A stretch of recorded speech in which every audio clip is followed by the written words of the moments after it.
Snuggly Corner. I'm going to be reading you the 4th of July storybook by Alice Douglas. The birthday of our country. It was the 4th of July in the city of Philadelphia more than 200 years ago. Children who lived near the State House must have seen the candlelights there on a stormy afternoon. Something wonderful was happening in Philadelphia. This 4th of July in 1776, it was the birthday of our new country. After that, the children were often to hear the voice of the bell that hung in the tower of the State House. Once it even woke them at 3 o'clock in the morning, and always the bell seemed to say, "Liberty throughout the land, liberty to all thy people."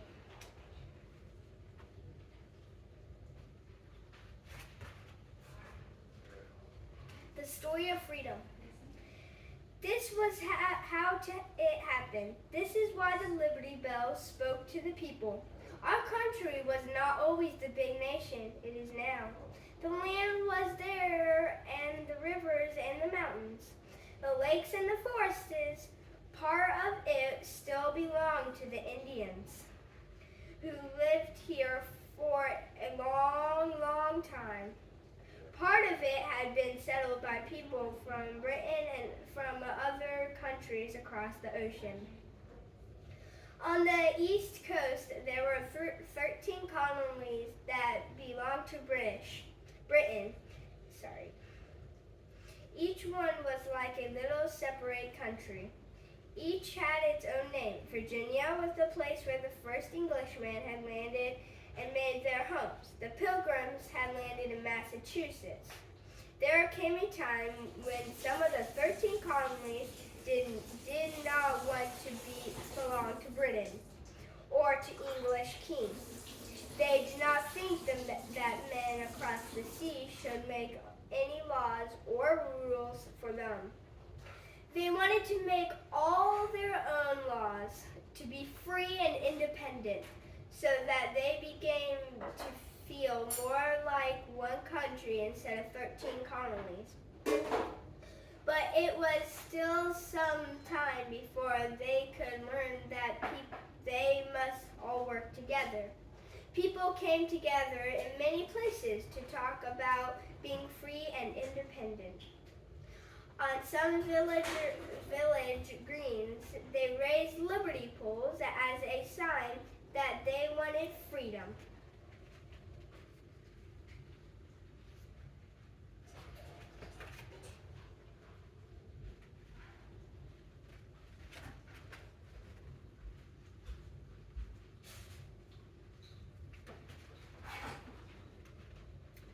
Men made various speeches that everyone remembered.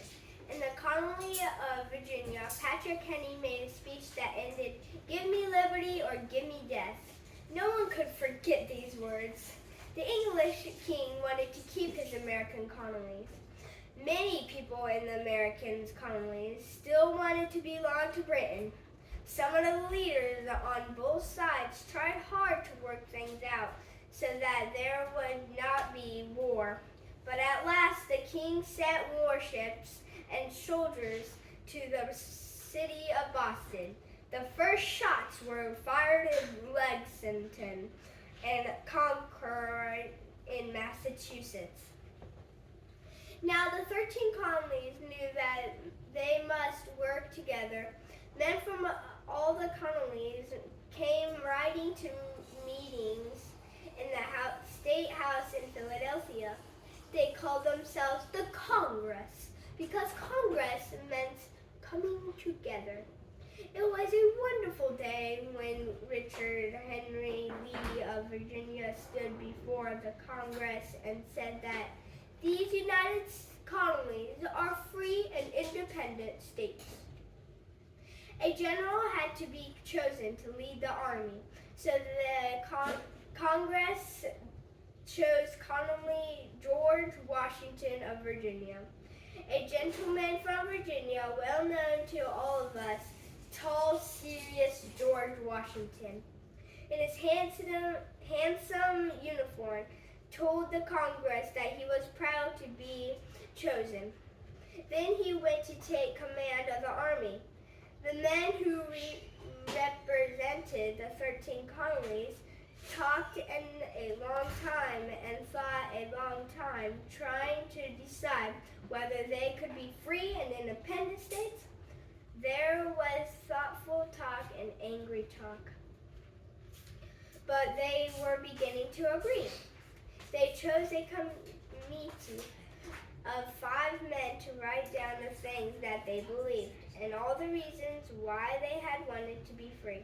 It would be a Declaration of Independence.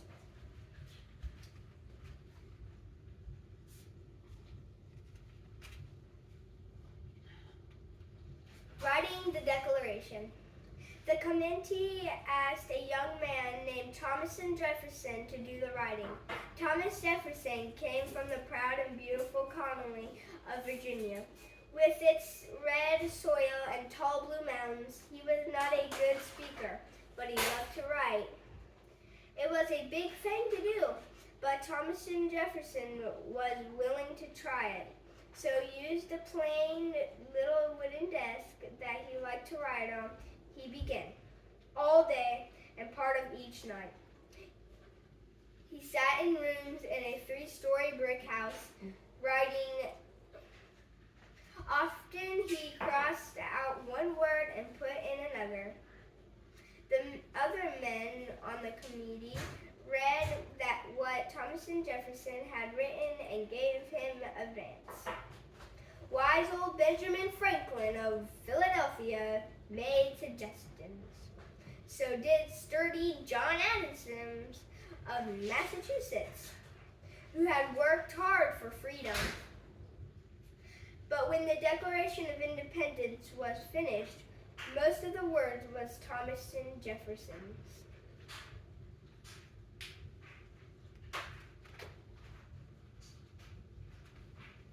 They were wonderful words that said the United States of America had the right to form their own government. The government was to be chosen by the people. If it was not a good government, the people had the right to say so and to change it. There were more wonderful words that said that all men were created equal, that all men of them had a right to life, liberty, and pursuit of happiness, to live in their own country, to be free to do these things that they believed in, the things that they hoped would make them happy. What more could men want? Now the work was done, but all men from the 13 states had to decide that the words Thomas Jefferson had written were true and good and fair. Once again, there was thoughtful talk and angry talk. Thomas Jefferson sat and listened. It was not easy for him to sit there at the Congress and make changes in the Declaration.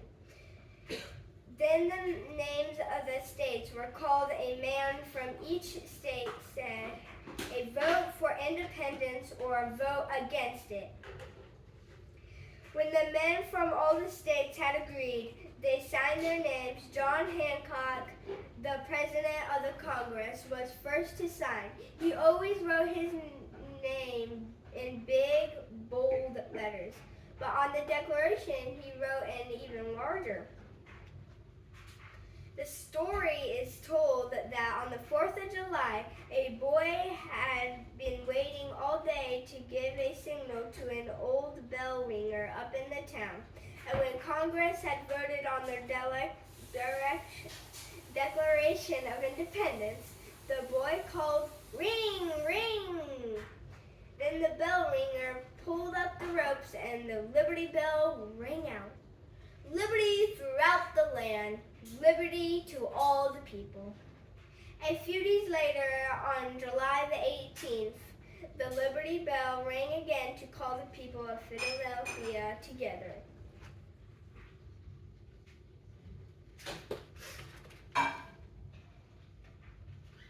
Many of them came to the State House, down the narrow streets, past the red brick houses. Some did not think there should be war. Some had read the news in the newspapers. But in the yard of State House, which later was called Independence Hall, those who came heard the Declaration of Independence read aloud. As the reader finished, the people cheered. The Liberty Bell rang out again, and all the bells in the city were set to ringing. They rang all day and kept on ringing as the stars came out in the night sky. Liberty throughout the land, liberty to all thy people.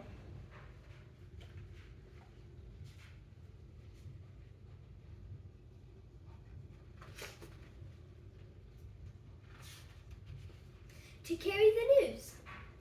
The news had to go all the 13 states. Copies of the Declaration had been printed in Philadelphia. In a little printing shop on the night of the 4th of July, no telephone, no telegraph, no radio, no television to take the news. No trains, no automobiles, no airplanes to carry the Declaration of Independence. How did it travel? Men on horseback carried the news. They put the printed copies of the Declaration in the saddlebags. They rode far and they rode fast, over through rough roads, over mountains they rode, over shaky little bridges, or splashing through streams that had no bridges. And when one horse was tired, there was another one waiting.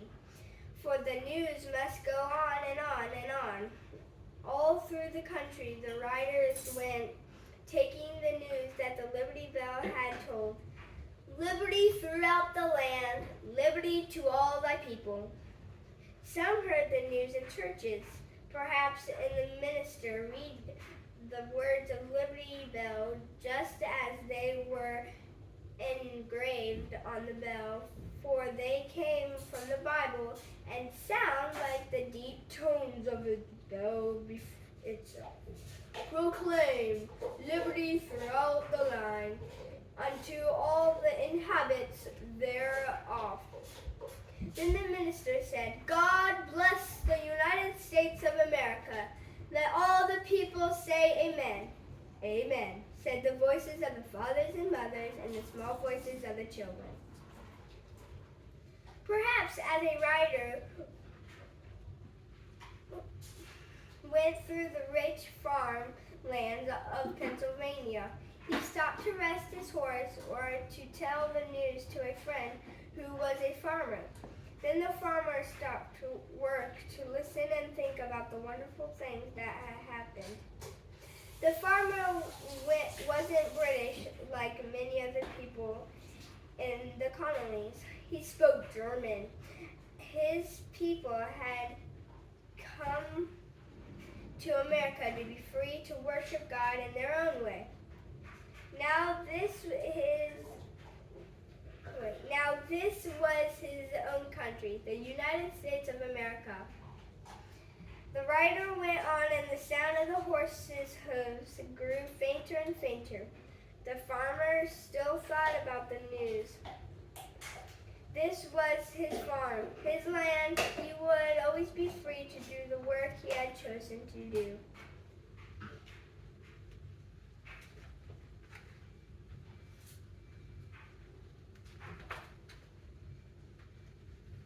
There was one messenger who had to carry the news from Philadelphia to New York, riding as swiftly as he could. He was taking a copy of the Declaration of Independence to George Washington. The general was in New York because British ships were expected to attack the city. When the news came, General ordered the Declaration to be read to the soldiers. Now they knew that they were fighting for their own country, the United States of America. The Declaration ended with the ringing words that Thomas Jefferson had written. And for the support of the Declaration, we pledge to each other our lives or fortunes and are scared honor. Before very long, many of the soldiers would give their lives for the country. But at that time, they were gay and full of excitement. They pulled down a statue of King George III of Great Britain. It should be melted. They sat and made into bullets for their guns. General Washington did not approve of this. He thought the people should celebrate in an orderly way. All over the country, the people were excited and streets carrying pictures of figures of King and threw them on fires they had made. Bonfires blazing, bells rang, people cheered and shouted. Yea, some of them came together at the Liberty poles they had put up before to hear the Declaration read. Some gathered under a Liberty tree, or they had held their meetings to talk about independence. Our soldiers had scarcely enough gunpowder for their cannon, but in some places guns and cannons were fired in 13 times, once for each of the 13 states. These 13 states made up the first United States of America, the first 13 states stars in the American flag. Later, other states would join them, and there would be more stars in the flag.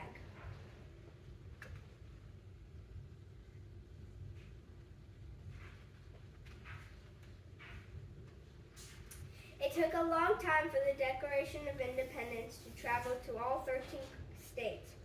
It was 2 months before it came to the states far down in the south. In one small settlement on the border between the state of North and South Carolina, there lived a boy named Andrew Jackson. At that time, many people did not know how to read, but Andy Jackson had been to school, and he'd been able to read since he was 5 years old. Now he was 9 and could even read the newspapers to people of the little town. So when a copy of the Declaration of Independence arrived, a group of people came eagerly together to hear Andrew Jackson read it. He had practiced it first, so that when the time came, he could read it clearly and not stop to spell out the long words. He began in Congress July 4th, 1776, a declaration by the representatives of the United States of America. He was only a boy with freckles and sandy hair that never seemed to stay in place.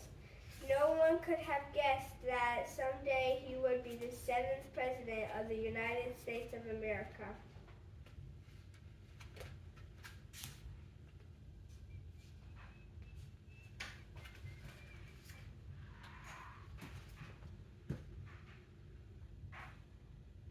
All this time, while the news was being carried, and for several years after that, the American Revolution or War from Freedom went on. General Washington was leading his army.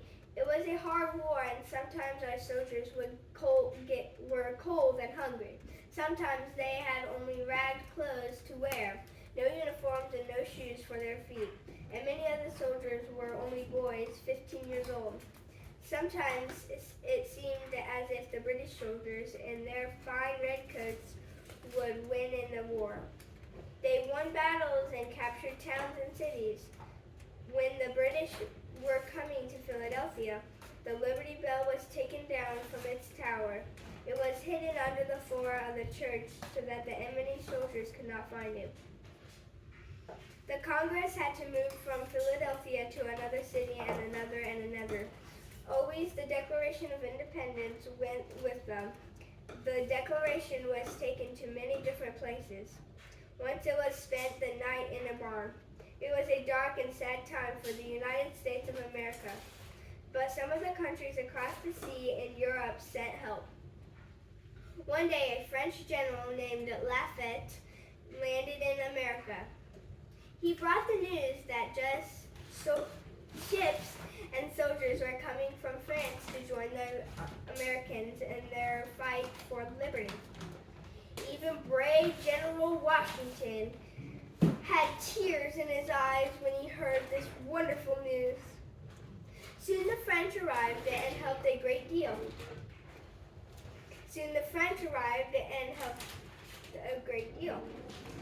As soon the war was over and the United States of America had won it, the battle that decided the war was fought in the state of Virginia. And there on the battlefield of Yorktown, the British surrendered to General Washington. They gave up their flags and put their guns on the ground. When the news reached Philadelphia, the Liberty Bell rang out at 3 o'clock in the morning. Not long after the Britain agreed that the United States had a right to be free and that they were a new nation, as some time went on, British American became friends. Many people in Britain had not wanted the war at all. The soldiers went back to their homes and wives and their children. The Liberty Bell was taken back to its tower in Philadelphia.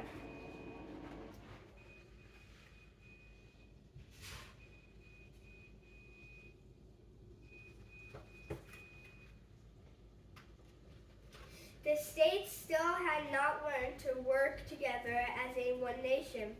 They needed a strong leader, and so George Washington was chosen by the people to be the first president of the United States of America.